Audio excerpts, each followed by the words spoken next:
Welcome to the Money Tip Podcast presented by Fully Funded Life. My name is Joe Sangel. We're committed to helping you, yes you, live your fully funded life. I'm joined by my co-host, Megan Hibbard, who is fired up and ready to share with you what episode number it is and what we're going to bring to you all today. Yes. So episode number 343. 343. All right. And today we're talking about how inflation is impacting your savings right now. Yeah. And so, listen, we know that inflation is a big deal. It is, in simple terms, when prices rise over time and it reduces the purchasing power of your money. And it is measured several different ways. There's something called the Producer Price Index and the Consumer Price Index. And the CPI is the measure of the average change over time in the prices paid by consumers for a market basket of consumer goods, typically about 80,000 items. Is that amazing? And so those as they collectively go up in about cost, then that's how they measure inflation. So let's talk about some current inflation trends. Our latest data that we have is that the annualized inflation rate for the United States has fallen all the way from a height of 7% here a few years ago to 2.6%. And that's still higher than the Federal Reserve's target inflation rate of 2%. Okay. Now, in a previous episode, I shared about the rule of 72, which is how long it takes your money to double. Yeah. So if you divide the interest rate into 72, it tells you about how many years till it takes it to double. So if you divide 72 by 2%, well, then it's 36, takes 36 for the price. So in general, the Federal Reserve is saying we're okay that if a taco you bought at Taco Bell, I'm 50. So in Taco Bell, I bought at age 14, 36 years ago. We're okay if it's double that by 50. Let's do a test. Shall we? I went to Taco Bell and they had a 59-cent, 79-cent, 99-cent menu. When you were 14? When I was 14. I sold them. I worked at Taco Bell's. No. I worked there. Ding. Yo quiero Taco Bell. Anyhow, let's double a 59-cent taco. That's a $1.18. $1.18. Is a taco $1.18 at Taco Bell? False, it's not. So I'm very angry at inflation because it erodes not only, our savings, it erodes our purchasing power. So I just gave an example of that. Do you have an example of something that kind of catches your attention that says, I can't believe that just cost that much. I used to pay. Yeah. Are you at that age yet? Yes. You're old then. Oh, I'm sorry. I didn't mean to call you old, but you're aging. I'm not sure. I don't know if that. Sorry, the podcast is on a glitch right now as Joe Sangel, the co-host, was bludgeoned. No, what's the one thing you think of that cost? I think of groceries. I feel like we talk about them a lot, but I still cannot get over going to the grocery store and every time the total price pops up and I'm like, I don't even feel like I bought that much. Yeah. Or now it's exciting to me when I'm like, oh, it's at below $200. I'm like, yes. It's just like, what?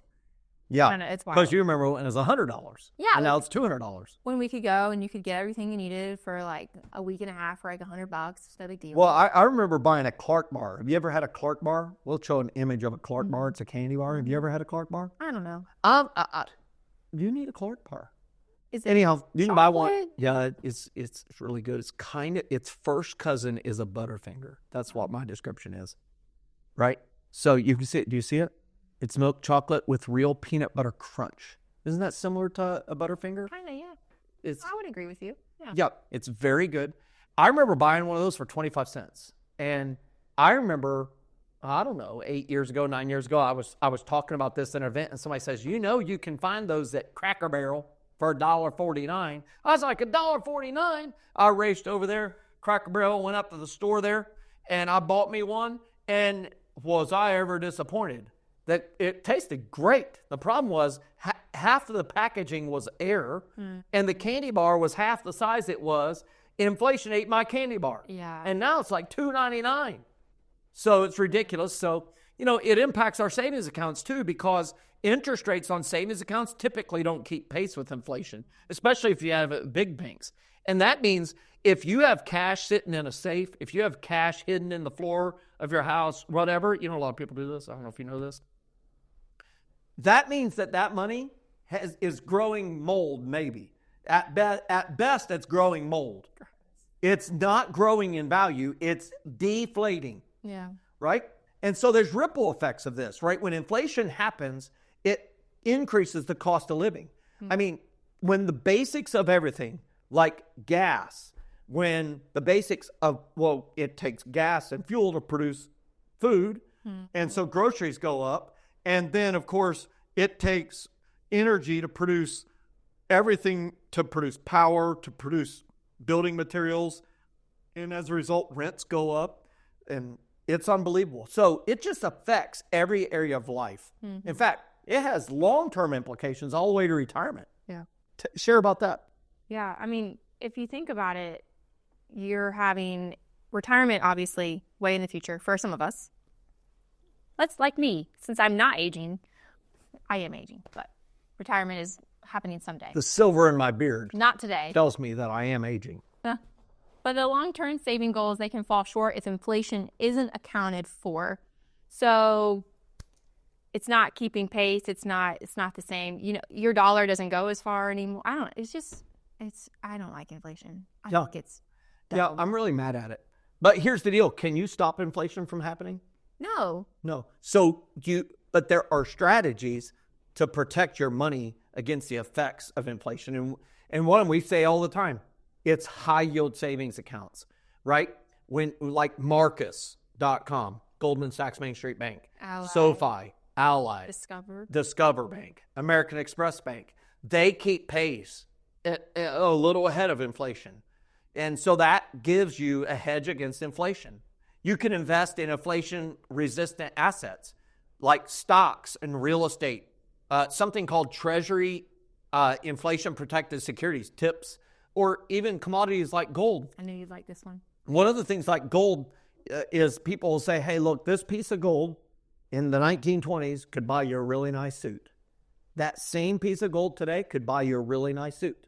No joke. It still can. But that's why they call it a hedge against inflation. But if you had a $100 bill that bought you a nice suit back then, probably not going to buy you a nice suit Buy now. a jacket. Yeah, you buy you a jacket day. Okay, at Goodwill, Okay, but you need this balanced perspective of understanding that inflation's going to happen, but you can't take unnecessarily wild risk. Right. Okay, so you need to diversify your portfolio, and that means you're spreading all your investments around various assets. Assets meaning things that can go up in value as the market goes up. What happened to your house price? Maybe you could share that story. Yeah, of our new house. Of the house you just sold. Oh, well, thankfully, from the time we bought it to the time we sold it went up drastically, and we were able to make a profit on it when we did sell it. But also the house that we just bought, when we signed the contract for this price, and when we actually moved into it, they did an appraisal in between there, and it is appraising for more money than we bought it, and we hadn't even moved in yet. So that is inflation at work. And so you could say, even though you made profit, those dollars are worth less today than they were 5 years ago. Why? Because they can buy less. That's inflation. So listen, there's other ways to combat this.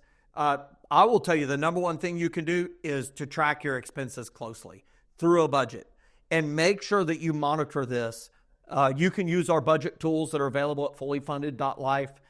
You can use You Need a Budget. You can use Dave Ramsey's Every Dollar. But you got to track your expenses closely. And one thing to do is for a period of time, especially when inflation's trucking, which it's calmed down some, is to really cut back on non-essentials. There's so many of these that we don't even know we have because they just happen every month. And especially if you're not budgeting, you don't see them in your budget every month. Maybe it's a subscription or a gym membership or, you're paying for Instacart, but you're not really using it. Or it's just there's so many different things that you don't even necessarily know about that are an easy thing to cut back, or you cut cable, or Yeah, I mean, it's amazing. And they sneak in and then they sneak up. Even your insurance premiums, huge. Insurance premiums are out of control because they're having to insure much higher values of stuff. Ridiculous. So the final thoughts here are to help you understand that you can't control inflation, but you can take proactive steps to mitigate its impact on your life. And we really encourage you to make sure that you like and subscribe to this podcast so that we can keep you up to date on the latest strategies and tactics so that you can continue to move towards your fully funded life. Any last thoughts you'd like to share on this episode? Yeah, I mean, I think if you've seen ways that inflation has affected you, maybe we didn't talk about today, or different strategies that you've found that have worked that we didn't share, we'd love to hear those too. So make sure to comment those. They could help somebody else. Awesome. My greatest, I'm just going to say my greatest inflation busting tip ever for me from the food item is to go to Aldi. So go to Aldi this week. Not Aldi's, Aldi. Have a great week, everybody. Get fired up. Thanks for watching. Hey, if you've gotten value from this, and I believe you have, click that subscribe button, click that thumbs up, leave a comment, share it with somebody. We want to make sure that this community grows so that we can all together live fully funded lives. Thanks for being a part of our family.